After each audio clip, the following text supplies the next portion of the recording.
All right, we are live. Welcome in, everybody, to another episode of The Gentleman's Code, episode 24, Kobe episode of The Gentleman's Code. RIP Kobe, the Black Mamba. We're going to do this one for you today, but welcome in, everybody. Another installation here. We got January 22nd. This year's already flying by, like we talked about a couple weeks ago. So if you guys aren't getting up on your shit, make sure to get up and do it. I made a post yesterday about YouTube and kind of the success that we're starting to have there. So everything's a rolling. If you guys are watching, make sure to subscribe, like the live streams, and most importantly, if you guys aren't in the community in the Gentleman's Code, in the Taylor's Code, excuse me, go to the link in the bio, join up there, the school community, get involved with all the other gentlemen making money in crypto, e-commerce, everything else that we're doing. So I'm gonna toss it over to Priyama and we'll get today's show kicked off. Kobe episode's fire. I didn't even think about that. 24. That's nice. Come on, boys. Come on, gentlemen. What were you just saying? Oh yeah, if you're not inside. Yeah, if you're not inside, I mean, I don't even know. There's no hope for you. There's no help. I mean, you just show up on YouTube. You like the streams, you like the podcast, you like the energy, but you don't join the organization. All right. I mean, all right. So, I was gonna make a point real quick. I was looking at the live stream. So we're cooking on X, we're cooking on Twitch, we're cooking on YouTube, and so the streams have been blown up. We're getting double digit live viewers now. Just after a couple of months, people are showing up, people are excited, fired up. But the one live stream that we lack a little bit on the live viewership. But whenever the video goes up, it goes live on the YouTube accounts. Views pump. The gentlemen love this podcast. But I see. the live viewership is low. Interesting. I wonder why. You guys can't handle a little bit of an early stream, huh? Your guys' favorite streamer, or second favorite streamer, third favorite streamer, Kai Sanat. He's going live at 2 p.m. while you guys are waking up getting breakfast. That's all you catch him, but you can't catch the Gentleman's Code live. You guys got to wait till the upload later in the day. Come on, dude. That's fucking outrageous. I thought he was a night owl though. I thought he was more 8 p.m. catching the before you go to bed. I bet I bet Passing it. I bet he is. I have no idea. I threw out a number. But Yeah, I don't know either. But no, that's a good point. The gentlemen need to get up and get the gentleman's code in before they get to school. yeah. While you're watching your cereal or while you're making your cereal and eggs and a little toast, Yeah. put on the gentleman's code for your mother in the kitchen. Yeah, while your English teacher is about to go through the agenda for the day, throw on the gentleman's code, give her a fucking heart attack, make her fucking have a panic attack hearing the gentleman talk shit, talk about no transgenderism. She'll fucking faint. She'll Yeah, you're gonna fail English. English teachers are always the most liberal bitches alive. I I think I've told you this one. At my first semester at Pitt, I had so they accepted me late into Pitt. So when I finally got to put together my class schedule, they had filled up all the English classes. So at the time, 18 years old, I don't know what's going on. So they had an English comp, or they had comp 101, English comp 101, Gen Studies. It's like, all right, whatever. Sign up, show up. It's a gender studies class. What does that even mean? I've never taken a gender studies class. What do you study? Male and female. There we go. I just finished the study of gender. I show up. It's a gender studies English composition. So all we write about is gay shit or transgender shit. Really? I had no idea what I was walking myself into.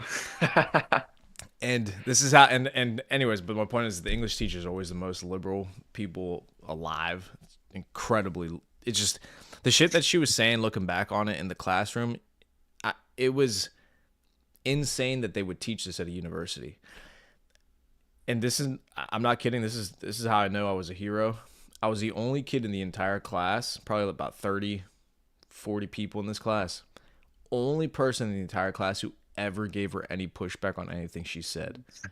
And I wasn't even trying to be a dickhead, but I was the only one who gave pushback, and they probably thought I was such a dickhead. Just like I just don't understand. What are you talking about? Bobby, I'll never forget it. I was in there with one of my good friends, Mario. You ever meet Mario Cardona? Cardona? I don't think so, no. Probably shouldn't be name dropping people, but but she had. So she said, I'll never forget this. She goes, "Oh yeah, so it was something along the lines that you're not assigned a gender at birth." She made this a statement as if it was a fact. All right, this is the hubris of this lady. She goes, "Yeah, and no, you don't know if somebody's a man or a female at birth. There's not a gender assigned at birth. You don't know what they are until they decide, or some shit like that." I raised my hand because I genuinely was just like, "What?" And I go, "Well, what do you mean? At birth, you're either a boy or a girl. Like it's male or female." She goes, "Well, no, not quite, not exactly." Da, da, da. Yeah, it was outrageous. She was speaking about things as if they were, Bless you. thank you, as if they were facts. And You know what's crazy is that that's the first class they sign you up for when you got to Pitt. And they trick you too because they make it gen studies. Like it could be general studies, like learning how to go to study hall, learning math. It could be something simple, but they sneak it in there where they don't even tell you what it is, and then you're walking into, blue-haired liberal ladies class, and that's how they get these people. yeah, it's an indoctrination of that mindset at the university level. It happens in school. All this shit is getting taught in school. That's where it's happening. It's in universities and in elementary, middle, and high school now. All the teachers are fucking just these liberal goofies, and they want to teach your kids to be gay and transgender. That's not an exaggeration. That's where it's coming from. And it's tough because it's kind of like we say the culture war all the time.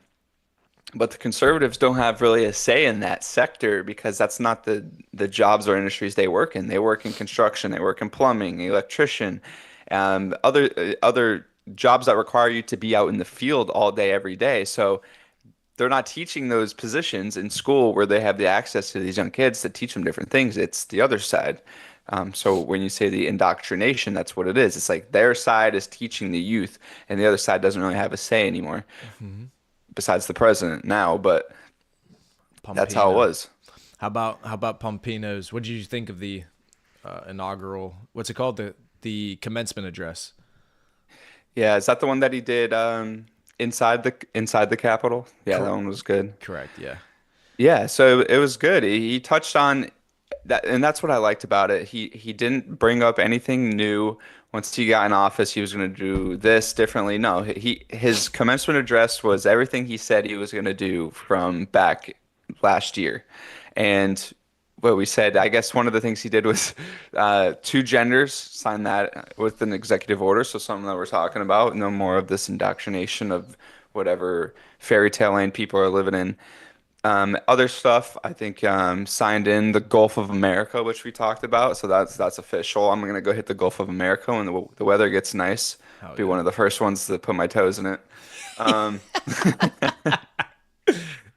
but yeah, I mean everything else, all those executive orders, pretty much locking down the border, getting rid of DEI culture in the federal government, back to work order for people in the government. So everything he said he was gonna do, got a lot of it done immediately with some executive order and acts like that. So I think he kicked it off well. And from the speech perspective, I think he it was almost like a rally speech that I've heard before. It was very similar, touched on all the same points. Yeah. No, I enjoyed it. It felt he gave you a sense of confidence that yeah shit was fucked up, but we're gonna make sure that we do shit the right way now, and we're gonna have a brighter future for the country, which is what you want from the president at that event. The thing with him is because I'm thinking about what happened whenever Biden got into office, and other presidents that I remember. Um, what he has done differently, and nobody can take this away from him. I've heard even liberals and people on the other side who've commented on this as well, so they agree. He actually did shit immediately. And that's the number one thing that everybody says about all politicians and all presidents is they promise, promise, promise, promise, promise. They get elected and they don't do any of it. I remember the huge one that people were, hoping Biden would do was, did anybody just forget that he was supposed to forgive all student loan debt? Yeah. He didn't do a single zero. He didn't for any, nothing. He never did it. He just kept pushing it off, pushing it off, pushing it off, and then Yeah, just they never like did. paused it and then pushed it, tried to get it, kept pushing it, and then ultimately it just fell through the cracks. Yeah, so it's all these things that they promise you that they're going to do, the big ones that everybody votes them in for. But now you realize, oh wait, yeah, Biden could have just signed an executive order and just fucking done it. Like, he could have just done.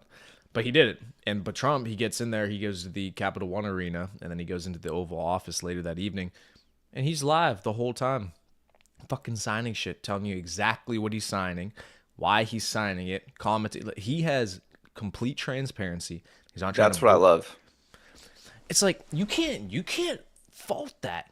And people are Hmm. saying, "Oh, he's a dictator. He's this, that, and the third." I saw a fantastic tweet. Somebody goes, "Donald Trump is a dictator." Well, what dictator signs an executive order to stop government censorship and enact free speech and and give all the power to the people, etc.? It's like, what world are you living in that you're trying to this he's giving you rights back, not taking them away. But he's a dictator. It's like, you're out of your mind, bro. This guy's not a fucking dictator. No, people are crazy and they want to stir up anything they can. But I think, like you said, the executive orders is huge on day one, and it's something that he learned last time that once he won the election in November, he's like, all right, we have like 2 months that we could plan out everything we want to do on day one. And talk about a busy first day of work. He was, probably up 5 a.m. getting ready, makeup, getting ready to go to the inauguration. Then he was working late through the night. And then I'm sure he's up early working these days. But yeah, that's what we were talking about with transparency, signing every single executive order, saying what it is, having the spokesman there telling him and telling us what the executive orders are. And everything that he signed was common sense stuff. It's not things that are like crazy out there that's going to hurt people. It was pretty simple walking down the border, which pretty much was what he ran on again. And it wasn't build the wall this time. It was, lock, just shut down the border, no more people in. And it was economy, energy, signing energy bills that are going to get people drilling oil in the Gulf of America and in Alaska, different parts. We have the largest oil reserves in the whole country up in Alaska that are untapped right now because Biden's economic policies. He didn't want people to drill for oil up there. So just you're going to start to see the price of gas coming down. You're about to see all different types of stuff go into effect here that'll hopefully start driving down the price of goods. And before you know it, eggs will be cheaper, milk will be cheaper, everything when you go into the grocery store will be cheaper, hopefully soon. But yeah, it was a great, I think, first day in office. It really showed the transparency. It showed that he's ready to get shit done, not sitting around doing nothing like who knows what Biden was doing for the past 3.5 years. Um, so yeah, I thought it was a success. Yeah. Something I was thinking about too when I was watching the commencement address and that whole ceremony, the inauguration. So you noticed how? Did you watch it? The whole? Yeah, yeah, I watched clips. I watched when Biden left and they waved bye to Biden out the in the airplane and then he went inside. Yeah. See a bumbleclot. Well, so I was watching the ceremony, and so they had Kamala and Biden right next or on the right side, right up front, and Hmm. then they had the other past presidents and shit. So something I was noticed because I was paying attention to if they were going to be respectful of the ceremony and him winning, etc. Not be sore losers, things that you learn in sports, good sportsmanship, not being a piece of shit loser. Hmm. So I'm sitting there and I'm watching, Biden and Kamala. So they're not clapping for anything, they're not standing for things. They're just, they gotta show the left that we don't approve of this guy at all. We can't clap. We're not going to smile. But now, to be fair, they had to sit there like idiots while Trump was destroying their administration, and they're sitting there Yeah. like, so yeah, sure, you're not going to be happy or look like you're thrilled, but have some respect for the for the ceremony. And one thing I noticed, because I can't imagine thinking this way or being this type of human being. Kamala, this is how the woke mind people think. She's sitting there, she's not clapping for anything, she's not standing, she's not doing nothing. Then they have the black guy, the preacher, come up and do his whole thing. Did you see that? That black preacher who's Yeah, going it was crazy? like he was doing some MLK stuff. Yeah. And it was good. It was good. Hmm. So he's praying, he's preaching, and everybody's like, "Oh, wow, wow, wow." Kamala, her head's exploding right now. Her ears are smoking because she's not sure what to do because it's a black guy, right? And so she's black and she has to support the people of color. So I watched what she did. She's sitting there and she hadn't clapped, she hadn't stood the entire time. She kind of looks and then slowly does, and then gives like a couple of clap because she wasn't sure if she was supposed to clap or not. But because he was black, I know exactly what she was thinking. She's like, "Oh, well, I got to clap for the black guy." But and so I thought to myself, this is how these people think. It's like their whole worldview is contingent upon, is this the what's it called, woke thing to do? Hmm. I don't want to support Trump. I don't want to support the president winning. I don't want to do any of this. Oh, but it was a black guy. I can't. Oh, okay. I gotta clap for the black guy. I gotta look good because I'm. It's like, dude, what are you doing? Just I clap. know. It's crazy. And Yeah. that's exactly what MLK was talking about in his speech on MLK Day too. It's you do not judge a person by the color of their skin, but the actions of their character. That's the whole point of what he was saying, was to not look at people by color. And that's all that has happened over the past couple of years, is that people and that's like the DEI policies and things like that, is judging people and giving people jobs and giving people education and giving people certain positions just because they are a minority and may not, if there's not 10% of that minority in a field, we have to get to that 10% number just because we have to. We like that's the rule now. Like 10% need to be Latino, 10% need to be black, 10% need to be Asian, and that's like what they were going. But with that, you lose people who are actually really good at that field. Maybe software engineers should be 99% Indian and 1% black. Mm-hmm. Maybe that's just the best people, or 99% are Indian and they're the best coders. Mm-hmm. All right, well that sucks. I'm white, but maybe I should get better at coding. That's Right. just something you got to understand, and that's just a cultural thing. Some people are good at things that people aren't, and Right. that's why, people are in certain jobs. I wonder what the percentage is of, lawyers and other things that people do. It's not going to be an even balance all across the board in every job. So this whole, the thing that we've been going, the thing we've been doing over the past couple of years was really detrimental to the quality of work that people should have in everything they do. Mm-hmm. Yeah, that's why I loved in the speech. Trump said, "We're not going to judge people based off of or we're going to be colorblind." Hmm. Which, like you said, that's what MLK said. If you want to be all, "Oh, MLK, yeah, yeah, yeah," he said, Yeah. "Don't judge by the color of their skin." DEI is literally judging you based off the color of your skin. At what point are they going to let it go so that nobody cares about color anymore? Nobody cares about, bruh. Nobody's racist anymore. I mean, Mm-mm. are there pockets here and there? Do they exist? Yeah. What people are out here just blatantly being racist? None. You walk around the streets, there's nobody with pitchforks and, signs or anything like that. If you go out into the real world, it doesn't happen, bro. It's not just No. prevalent. I saw a great clip of Ari Shafir. You know who Shafir is, right? Hmm. Yeah. Yeah. Great clip. He was on this one guy. He used to be a judge on, I think, America's Got Talent, some shit like that. What's his fucking name? I forget his name, but some goofy. And he was trying to pretend that it's, scary, out in public and the racism and stuff. And he goes, "Ari, do you ever feel?" It's like, "I'm sure you feel nervous and scared going out into the cities because you're Jewish, and the way that people could." Ari stops him completely in his tracks. Ari Shafir goes, I don't like. He goes, I don't believe that. He goes, what are you talking about? He goes, I go out all the time. Nobody, nobody's racist to me, and I'm pretty clearly Jewish. He is. It doesn't happen. Like, what are you talking about, dude? When you go out into the real world, this shit doesn't exist. It's just in people's phones and in their head. They think that everybody, and I keep hearing the thing about, you know, the trans kids and the gay kids are afraid because Trump won. What are you afraid of? Who's beating you up? Nobody's attacking you.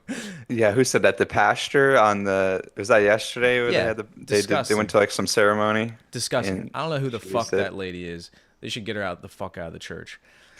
yeah, that was weird. And like you said, it's like if you actually go in the normal world, if you walk around, you go to the store, you go to the park, you just do normal things. It's not like that. It's actually a very peaceful world where people are commingling together. And even if there is racism or whatever it is, it goes both ways a lot of time. There's a lot of cultural differences both ways. It's not just like one way anymore like it used to be. We're talking hundreds of years at this point, since the Emancipation Proclamation, Abraham Lincoln. So I agree. It needs to stop with the color battle. Color blindness is a great term, and people need to just start working together and not hating each other. Yeah. Even thinking in that way is gay. If you think in color, it's gay, bro. It's like nobody thinks like that. Why?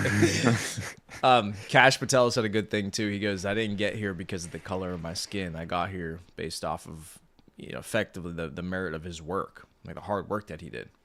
That's all it is. Why does it have to go past that? Did you work the hardest? Did you deserve the opportunity? Great, you get the opportunity, right? Shouldn't go either way. You shouldn't not get it because of the color of the skin, but you also shouldn't get it because of the color of your skin. Both ways is incorrect. Yeah. Yeah, that's all. Just merit. So no, that's good. I'm fired up. Pompino's gonna do his thing. I'm trying to think what else. The inauguration was good. The speech was good. Executive orders. Oh, Bum Do. Did you see Bum Do's crying about the tariffs? It Bum took me a Do. second. I was like, who's bummed up? But True yes, I bum. did see. I Yeah. thought he was leaving. Why didn't he just leave already? Just go home.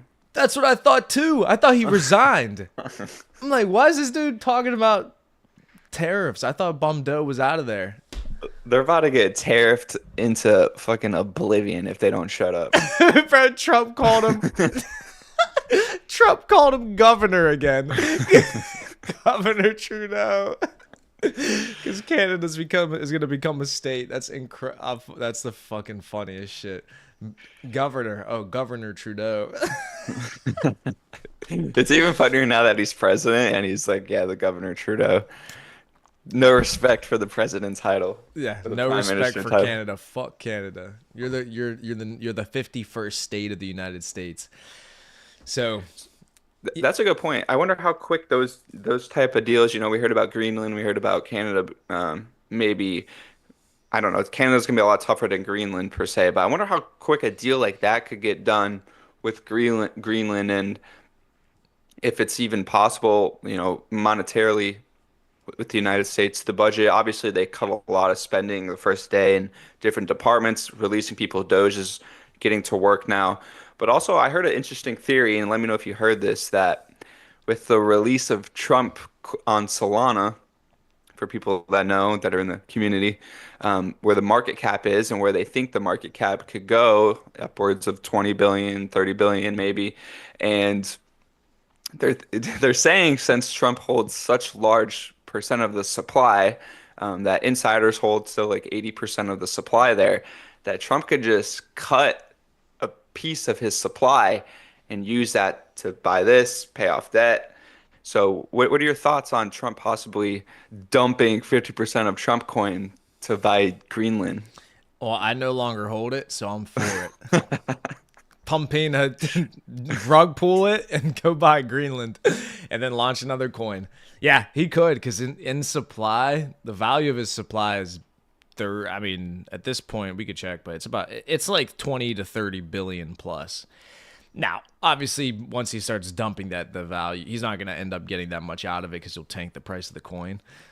But he could. I mean, if he's able to extract a couple Bs and just go buy Greenland, first of all, that's gangster because technically that's his project. That's not a government project. That's his money that he made. If he pulls out his money that he made to then pay for something for the U.S., that's gangster. I don't know anybody who's ever done that before. Take their own money and then use that to do stuff. I'm not sure how that would Yeah, work. yeah, it's a wild theory, but theoretically becoming possible in today's day and age. Yeah. But I hope we do. I want to get Greenland. I want to get Canada because if you do it peacefully and you buy it, that's fair. Okay, expand your territory. You bought it from Denmark. There's nothing wrong with that. Yeah, if you're invading other countries and occupying other countries and against the people's will, no, I'm not saying do that. That's bad, right? Even though that's how pretty much every empire from the beginning of time did that. Yeah, even the U.S. whenever they first started, they had to take it from the Indians, the Native Americans. Yep. But if you can peacefully do it and expand your territory, do that. Why wouldn't you continue to grow and enrich the country? Try to make more money, make the people richer. That was another thing he said in the speech that I liked was, he goes, we got to go back to enriching the American people. Why are we continuing to fund all these other things outside the U.S.? At what point do we get back to making America great again? Raising the standard of living here, making our healthcare better here. So when are we going to get back to improving our country and our people, enriching our people? So go for it. Do it. Yeah, it's a great point. It started hopefully yesterday or 2 days ago on Tuesday, with, like we said, drilling oil, pipelines, different geopolitical deals. And that's what I think it really comes down to with Greenland and, Canada. It's it's going to be tough, because Canada's its own country and it has its own people's ideals that vote on different things. But Greenland, like you said, it's very possible that it's cheap from Denmark. Denmark's not using it. It's like hundreds of miles away from them. It's just a power grab by them to hold on to a little bit more land mass that they say they control. But for purposes of the military, getting ships up there into the Arctic, because from Greenland to Russia and China is not that far. And I think I actually sent you a video on this. So one guy went up there and he did some research in Greenland and found out that actually a lot of Chinese companies build there and want to invest in there. So I think that's kind of where the U.S. is like, okay, this is very strategic. It's like on the East Coast, kind of. If you go up far enough into the ocean, it's very close to the mainland. So you don't want China building there. Don't want Russia occupying it. It's needed for our protection, and we already have a military base there, which makes a lot of sense. But yeah, I would like to see us get it, and then Interesting.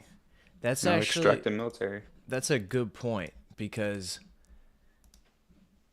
yeah, if it's so close, which it is to the US mainland, you do want that. You do. Otherwise, you're gonna get pressure from China and these other countries. So why not occupy it? Why not just make it a part of the US and protect it ourselves? Because it's not like Denmark's protecting it. I mean, come on, Couple, Denmark. they got a couple Danish bakeries on the premise, but other than that, Yeah, who what are are they? they? What are they? Yeah, what are they fending off Russian and Chinese warships? No, they're gonna do what they want in those waters. So Denmark, come on now, let's not don't get yourself in over your head. Let's go ahead and sell it to the U.S. People, the people of Greenland, the Americans, they want to become a part of the mainland. So make the deal happen, baby. And then Trumpino, he wants to make a deal for TikTok too. Did you see that? Yep, Low 50% of the 50% company. American company. I like that. That's fair. That's fair. Yeah. He's showing you how to negotiate. He's showing you how to do business. Why just give away free value? If the U.S. and being legal in the U.S. is the whole reason TikTok has value, well, why shouldn't the U.S. get a piece of that? Like, he's I thinking agree. like a businessman. He's trying to make this country not fucking poor anymore. We get fucking fucked from the fees that we pay to other countries, how much money we send to other organizations, overfunding things, overpaying for things. I mean, just the government spending is just, it's asinine what they do with the US dollar just because they know they can. Dude, they pay these contracts, Trump talks about it, to Boeing for these planes for the government. Disgustingly overpaying. Everything they overpay just because they know they can print the dollar, so they have unlimited money, so they're just willing to pay whatever. Yeah. But then they're fucking the American people because that government spending is a tax on the American people. So they just overpay frivolous. They're frivolous with their spending, and then they end up fucking all the Americans because then we get higher taxes, more national debt, etc. I think Yeah. about something like that. It's just stupid. Like, why do you do that? Well, I know why, because it's all a fucking grease. They're greasing each other's pockets. You know, you pay a Yep. stupid large contract to Boeing that obviously they would never get on the open market, and then they get some kickback. Whoever sends that contract to them, they sign it. Oh, cool! You overpaid by $100 million. Here's 20. Boom. Yeah. Gotcha. Yeah. The executives get their pockets full and they're happy and then they could retire off of a deal. Yeah, it's disgusting game they play. Disgusting. So one other thing I saw that they announced yesterday, I don't know if you saw this, but the Stargate project. Did you see anything about this? The AI infrastructure plan with Microsoft, OpenAI, NVIDIA, Microsoft. What other companies say is there in here? SoftBank, OpenAI, Oracle, NVIDIA, Microsoft. Yeah. So this is one of those projects that came to life a couple weeks ago once Trump was elected. He had, I believe it was the CEO of SoftBank. Um, I'm not, it could have been somewhere else, but it was he had one of the guys there. I believe it was SoftBank CEO. He's an older Asian man. Hmm. Correct me if I'm wrong, but the guy pledged to he pledged $100 billion.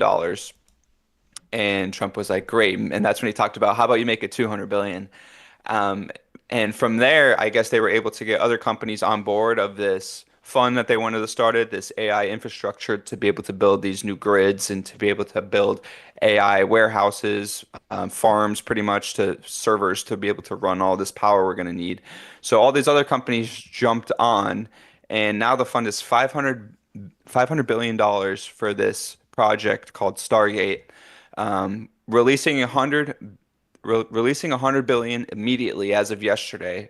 Funds are going to start going into building these things for to create jobs, AI infrastructure.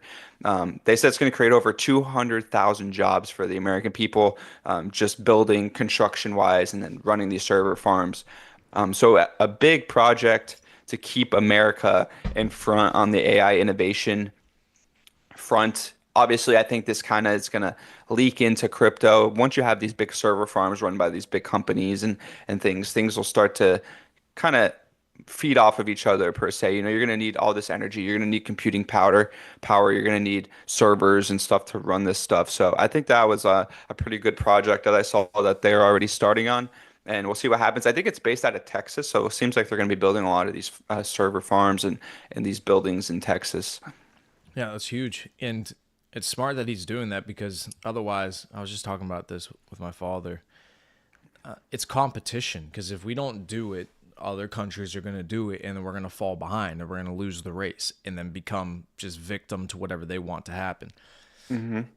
Especially with something like AI, what the potential for that's going to be. We can't fall behind in that race. That's not a race that we fall behind in. So these moves that we're taking are good because it's trying to keep us competitive and keep us winning and keep us at the forefront of industry. That's what we have to do. The reason that America has all this power and luxury and we're able to command certain things from other countries and have the standard of living is directly based on the fact that we're innovative. We have lots of money. We're rich because we innovate. We create products or we have technology. If we stop that and we stop funding that, we stop being competitive, this American society that we live in, the great things that we all get to enjoy, that quickly is going to spiral down into a third world country if we just continue to go down a rabbit hole of just losing, losing, losing, losing, losing. Hmm. And it's good that he's bringing that energy back, saying, no, we got to compete. We got to compete and we got to win in these industries.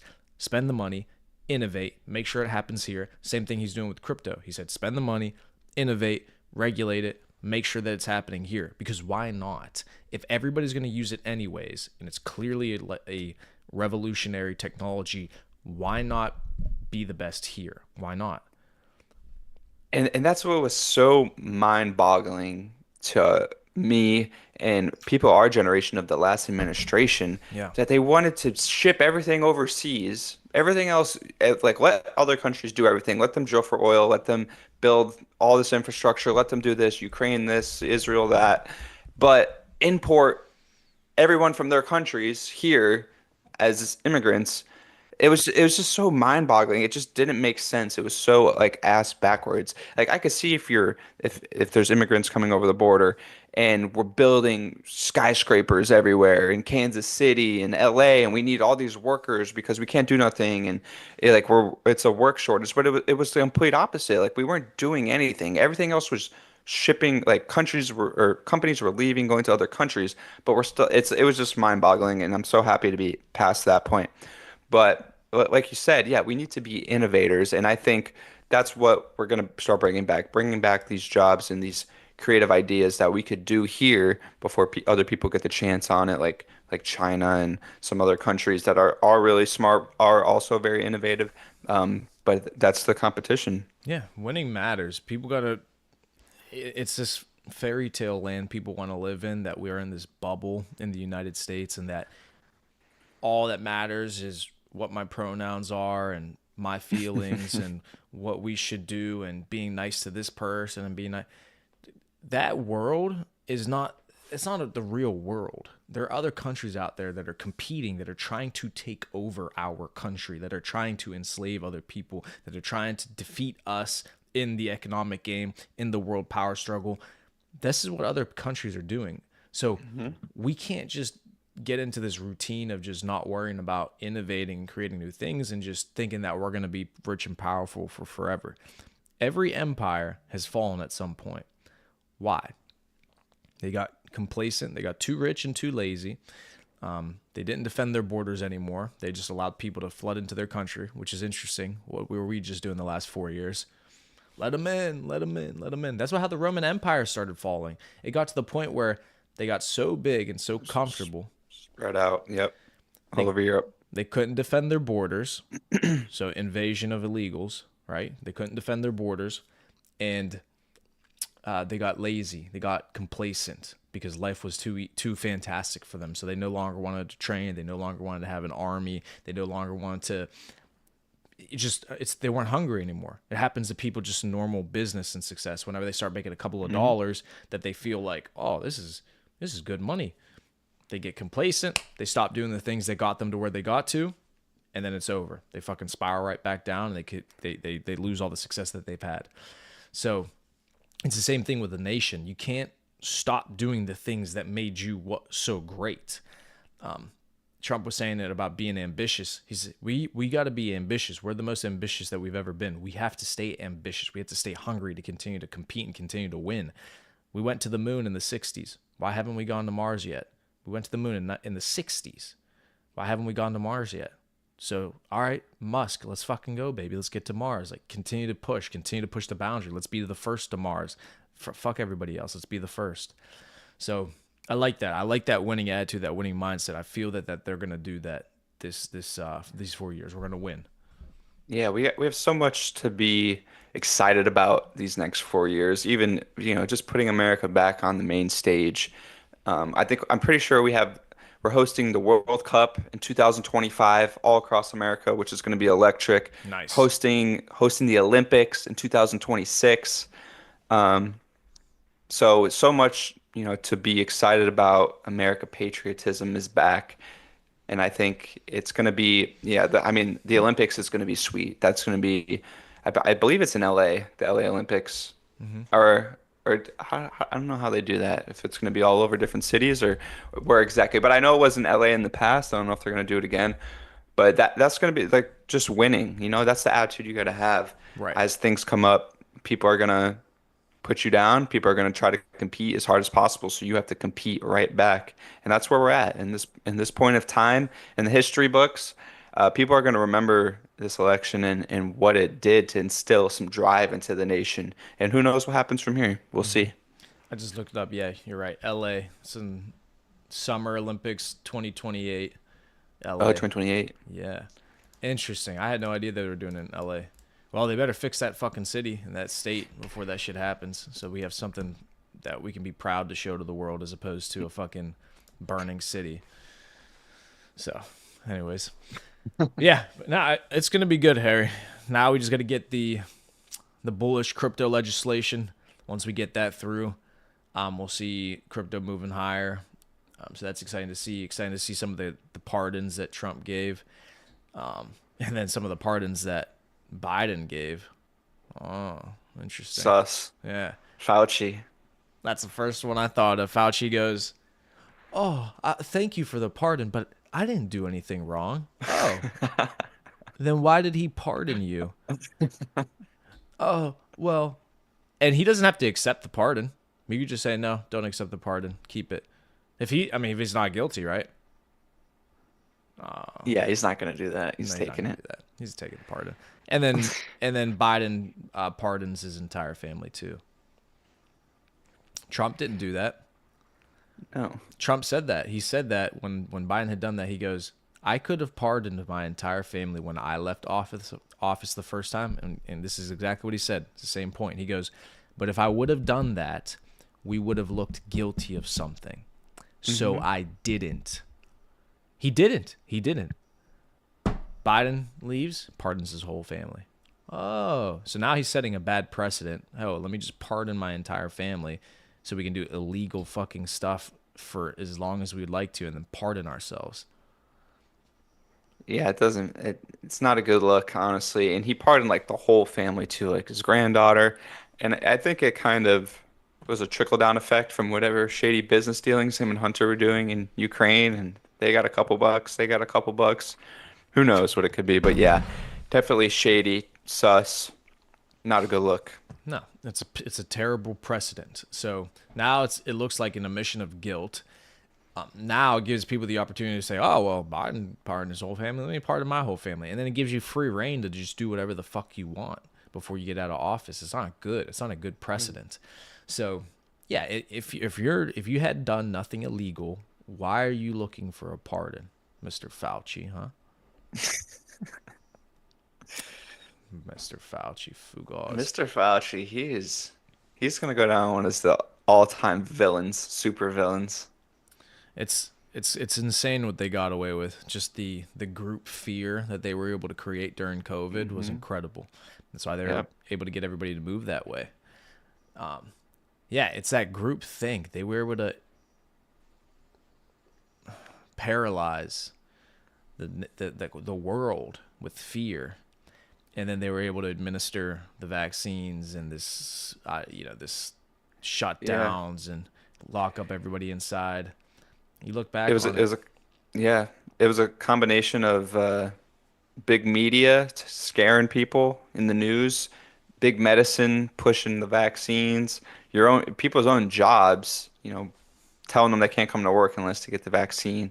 Universities telling kids they can't go to school unless they get it. So yeah, like, it was the group think and instilling that fear that if you don't do this, you're gonna lose your life pretty much. Yeah, exactly. When the logical thing to say or to do would be, well, if you're young, especially let's say like teenagers or college age, if you're young, healthy, and the strongest, physically and health wise in the society, if this cold virus kills you, well then society's over. So it doesn't matter anyways.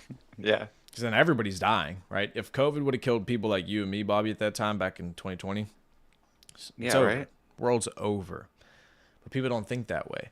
So you should have thought to yourself, well, if I'm young, healthy, and it's a cold virus, well, why would I get a vaccine that's experimental, that we have no studies on, that's completely new? Why would I take an experimental drug just to do what? And it didn't even do anything. That's the worst part. It didn't even help. You could still get it. You could still transmit it, which they lied about. They said you won't be able to get it anymore. You won't be able to transmit it. Not true. And then people ended up getting it, and then the vaccine harmed those healthy people more than the actual virus did. Mm-hmm. A Which lot is, of people got sick yep. just from taking it. Yeah, just from taking it, they would get sick for a day or two. So you're taking healthy people and then making them sick for trying to prevent another disease. It doesn't make sense. You don't you don't make people sick to prevent them from getting sick. If they get sick, then you treat them and you help them, right? Now, I understand that you want to be preventative with vaccines, but that's not the point of healthcare, is not to harm people that are already healthy. Yeah. That's what they did, man. Now people are getting Well, hit. I mean, looking at it, you live and you learn. Unfortunately, like we had to go through that as a society to understand to never do something like that again. Don't ever let the government and the CDC trick us into these big pharma drugs like that ever again, hopefully. So unfortunately, a lot of people lost their lives during COVID, and we learned a lot of valuable lessons about what not to do next time. Just don't group fear. Listen to what Dr. Fauci has to say. Close down schools, close down businesses. So many people lost businesses during COVID because of those stupid rules they were implementing, and the 6 feet apart and the mask mandates. So much bullshit that happened that we could learn from. So when it happens next time, we could take the good parts of what we did learn that were good from that, which wasn't a lot, but moving forward, we'll deal with it better than how we dealt with it that time. Absolutely. All right, player. Well, outside of that, I mean, that's pretty much all I had. We'll touch base Yeah. on Pompino. And for you guys who are on the stream, like, comment, subscribe. If you're not already inside the Taylor's Code, join the organization, join the network. We're growing quickly. We're growing income-wise. People are making more money than they ever made before once they join the organization, because we're doing crypto, e-commerce. We have affiliate marketing, sales training, fitness now. Mr. Bauer teaching you guys how to be a fucking savage like him with the fitness. Join the organization, because you guys need a network, people that you can rely upon, that you can do business with, that you can make money with, that you can trust to help grow your own network, grow your own lifestyle, grow your own income. You're not going to be able to do it alone. So join the organization, get the network, start to make money, and then put yourselves in position so that you can operate the way that you want to operate in your life, whether it's moving to a different country, buying a new home, buying a new house. Just being able to think the way that you want to think. Many people can't even think the way that they want to think because of their job and because of the situation that they're in. You don't want to be that guy. You don't want to be the guy who has to change the way that he speaks or the way that he thinks just because he's afraid of what somebody might do to him. That's not the life of a hero. So join the organization of winners. Start to surround yourself with those types of people, and you'll watch how your life will change very quickly. All right. Outside of that, you got anything else, Bobby? No, I love that last point you touched on. Make sure you guys are building your own things. Don't just go to work every day lackadaisical for someone else, not thinking about yourself. Because at the end of the day, you control your life. Don't let other people's in higher positions than you at your job or wherever it might be control, like Priamo said, what you think or what you say. Make sure to get out there, learn some skills that you can make yourself money. You could rely on yourself for an income, and like Priamo said, you'll be happier in the long run. Yeah. So that's it. That's all I got. Hell yeah. All right. Mr. Producer. Let me fucking, here it is. Boom. Boom. Boomstick. Oh, we got the big audience on Twitch. I didn't even realize it. Let's go Oh, on really? Twitch, guys. Yeah, we're like fucking Kai